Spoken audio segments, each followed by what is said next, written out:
আসসালামু আলাইকুম everyone, welcome back to my channel. আবারও চলে আসলাম আপনাদের মাঝে আর একটা ভিডিও নিয়ে। আর ভিডিওটা শেষ পর্যন্ত দেখার অনুরোধ রইল। প্লিজ আপু ভাইরা একটা লাইক দিয়ে ভিডিওটা দেখা শুরু করবেন। আমার ভিডিওর কোনো অংশ যদি ভালো লেগে থাকে চাইলে আমার চ্যানেলটা সাবস্ক্রাইব করে আমার পাশে থেকে যাবেন। আমি ব্লগ বাই সাথী, ঢাকা থেকে বলছি। এখানে আমি তাল নিয়ে নিয়েছি আর তালটাকে আমি একটু ভালোভাবে জাল করে নিচ্ছি। আর জাল করতে করতে দেখুন কালারটা কিন্তু একটু চেঞ্জ হয়ে গিয়েছে, তাই একটু জাল করে শুকিয়ে নিতে হবে। যেহেতু পানি দিয়ে আমি তালটা গুলে নিয়েছিলাম, তার জন্য পানিটা শুকিয়ে নিলাম। একটু শুকিয়ে নিয়ে এখন দিয়ে দিলাম 1 কাপ দুধ। আর 1 কাপের জায়গায় আপনারা 2 কাপও দিতে পারেন। আর মানে যতটুকু আপনারা বেশি বানাবেন সেই পরিমাণ আপনারা দুধ নিয়ে নেবেন। তা আমি 1 কাপ নিয়ে নিয়েছি আর 1 কাপ দুধ দিয়ে আমি আবারও ভালোভাবে জাল করে নিচ্ছি। আর জাল করে একটু বলক আনিয়ে নিব। আর দেখুন বলকটা কিন্তু চলে এসেছে। আর বলকটা চলে আসার পরে কিন্তু আবারও কিন্তু কিছুক্ষণের জন্য জাল করে নিচ্ছে। আর প্রায় 1 মিনিটের মতো জাল করে নিয়ে আমি 1 কাপ আটা দিয়ে দিব। মানে আমি যতটুকু তাল নিয়েছি আমি ততটুকুই, সরি, যতটুকু দুধ নিয়েছি ততটুকুই আর কি আটা নিয়ে নিব। আর আপনারা যতটুকু দুধ নেবেন ততটুকুই আটা নেবেন। আর আপনাদের পছন্দ মতো আপনারা নিয়ে নেবেন। তা যাই হোক, আটাটাকে আমি সুন্দরভাবে যেভাবে আমরা রুটির আটার ডোটা করে থাকি আর কি সেরকম করে নিচ্ছি। তা আটাটাকে ভালোভাবে নিয়ে আর কি শুকিয়ে নিতে হবে, যেন একটুও পানি না থাকে বা নরম নরম না থাকে, এটা খেয়াল রাখতে হবে।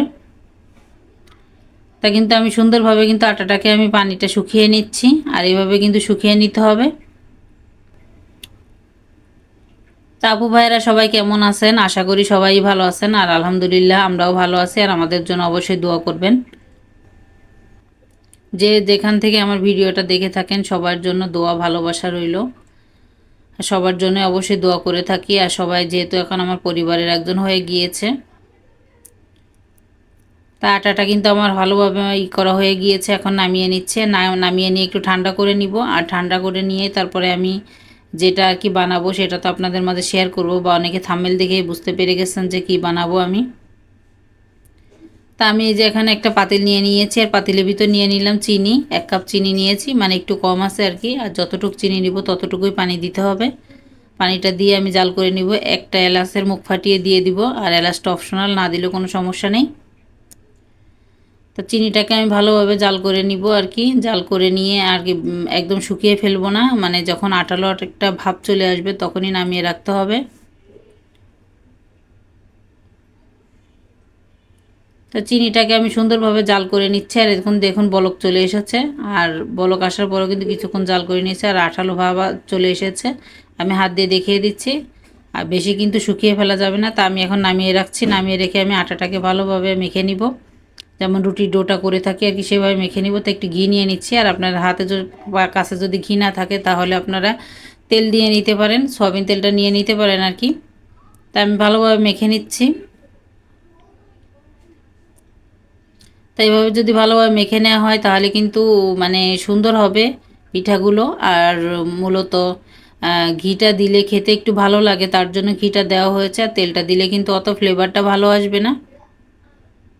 তা আটাটা কিন্তু আমার সুন্দরভাবে মাখা হয়ে গিয়েছে। আর অবশ্যই কিন্তু অনেক ভালোভাবে মেখে নিতে হবে, তাহলে পিঠার শেপগুলো সুন্দর আসবে। তা আমি অল্প একটু আটা নিয়ে নিচ্ছি আর কি। আটাটা নিয়ে আমি যেরকম পিঠা আর কি বানাবো সেরকম শেপ দিয়ে নিচ্ছি। আর আপনাদের পছন্দ মতো আপনারা দিয়ে নিতে পারেন। তা আমার পছন্দ মতোই আমি নিয়ে নিচ্ছি আর কি, আটা শেপটা করে নিচ্ছি পিঠার। তা আমি একটু হাত দিয়ে চেপে চেপে বা আঙ্গুল দিয়ে চেপে চেপে একটু সুন্দর করে ডিজাইন করে নিচ্ছি। আর পাতার মতো ডিজাইনটা করে নিচ্ছে আর কি।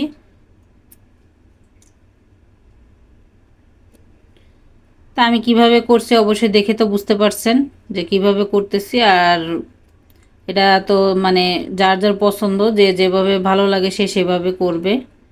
তা আমি একটা ছুরির মাথা দিয়ে একটু আমি ডিজাইনটা করে নিচ্ছি, দেখতে যাতে সুন্দর লাগে তার জন্য। তো অনেক আপুরা অনেক সুন্দর করে পিঠা বানিয়েছে, তালের পিঠা। তাল দিয়ে বহুত ধরনের পিঠা আর কি দেখেছি, বা খুব সুন্দর সুন্দর পিঠা বানিয়েছে। আর আমি আমার পছন্দ মতো করে নিচ্ছি।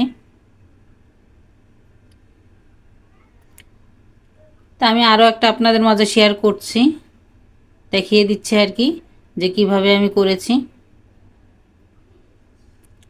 তা 2টা আঙ্গুল দিয়ে সুন্দরভাবে আর কি আমি শেপটা নিয়ে নিয়েছি। শেপটা নিয়ে আমি আবারও ছুরি দিয়ে সুন্দরভাবে ডিজাইন করে নিব।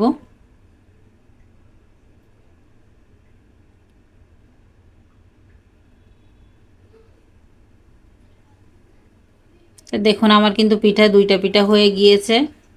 এভাবে আপনারা ডিজাইন করে নিতে পারেন। মাশাআল্লাহ ডিজাইনগুলো কিন্তু খুবই সুন্দর লাগছে দেখতে। আরও একটা আপনাদের মাঝে শেয়ার করতেছি। আর অবশ্যই বাসায় ট্রাই করবেন। আর এই পিঠাগুলো কিন্তু খেতে খুবই দারুণ হয়, খুবই মজা হয়েছে পিঠাগুলো খেতে। খেয়ে কিন্তু আপনাদের মাঝে ভয়েস দিচ্ছি, অনেক মজা হয়েছে। দেখুন পিঠাগুলো মাশাআল্লাহ কত সুন্দর লাগছে দেখতে। তো একটা কড়াই বসিয়ে দিয়েছি আর দিয়ে দিলাম তেল। আমার পরিমাণ মতো তেল নিয়ে নিলাম আর তেলটাকে ভালোভাবে গরম করে নিতে হবে। আর তেলটা ভালোভাবে গরম হয়ে গিয়েছে, এখন একটা একটা করে পিঠা দিয়ে দিচ্ছি। তা এই পিঠাটা কিন্তু আটা বা ময়দা বা চাউলের গুঁড়া যে কোনো একটা কিছু দিয়ে করা যেতে পারে। তা আমি কিন্তু আটা দিয়ে করে নিয়েছি, চাউলের গুঁড়া দিয়ে করাও যেতে পারে, সেটাও খেতে কিন্তু খুব ভালো লাগে। তা আমার হাতের কাছে আটা ছিল, তার জন্য আমি আটা দিয়ে করে নিয়েছি। তাই এক সাইড হয়ে গিয়েছে, অন্য সাইড উল্টিয়ে দিচ্ছি। উল্টিয়ে পাল্টে ভালোভাবে ভেজে নিতে হবে। আর ভালোভাবে যেন ভিতর পর্যন্ত যেন সুন্দর ভাজা হয় সেটা খেয়াল রাখতে হবে, না হলে কিন্তু কেমন আটার একটা দলা কাঁচা কাঁচা সেটা কিন্তু থেকে যাবে। তো অবশ্যই ভালোভাবে ভেজে নিতে হবে, ভিতর পর্যন্ত যেন ভাজা হয় সেটা খেয়াল রাখতে হবে। তা আমি উল্টে পাল্টে সুন্দরভাবে ভেজে নিয়েছি। তা আমার এগুলো কিন্তু ভাজা হয়ে গিয়েছে, উঠিয়ে নিব। তা আমি তেলটা ঝরিয়ে উঠিয়ে নিচ্ছি। আরও যতগুলো আছে সেগুলো কিন্তু আমি দিয়ে দিব, দিয়ে আমি সুন্দরভাবে আবারও ভেজে নিব। আরও যতগুলো আছে সেগুলো দিয়ে দিচ্ছি আমি একটা একটা করে।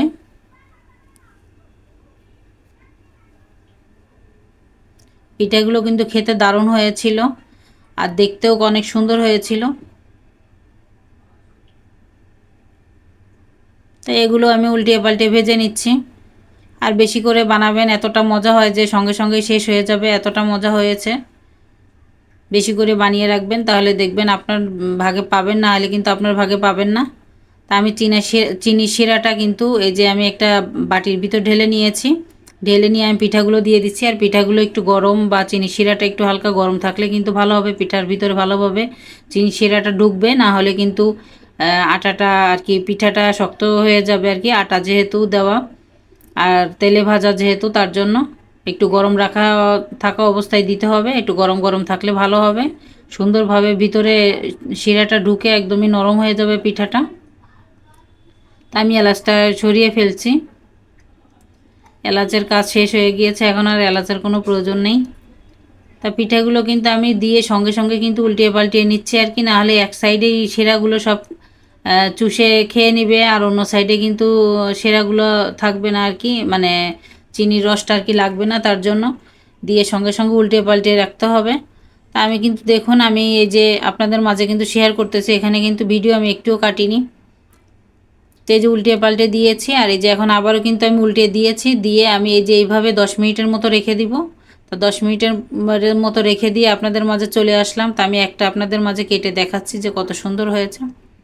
দেখুন মাশাআল্লাহ কত সুন্দর নরম হয়েছে, কতটা সফট হয়েছে সেটাও আপনাদের মাঝে দেখাচ্ছি। দেখুন একদমই কিন্তু সফট হয়ে গিয়েছে আর খেতে কিন্তু দারুণ হয়েছিল। অবশ্যই বাসায় ট্রাই করবেন আর ট্রাই করে আমাকে জানাবেন যে কতটা মজা হয়েছে। দেখুন ভিতরেও কিন্তু সুন্দরভাবে কুক হয়েছে, ভিতরে কিন্তু আটার দলাটা নাই, খুব সুন্দরভাবে কিন্তু ভাজাও হয়েছে। আর পিঠা শিরাটাও কিন্তু খুব সুন্দরভাবে ভিতরে প্রবেশ করেছে। আর আজকের মতো বিদায় নিচ্ছে, আল্লাহ হাফিজ, আসসালামু আলাইকুম।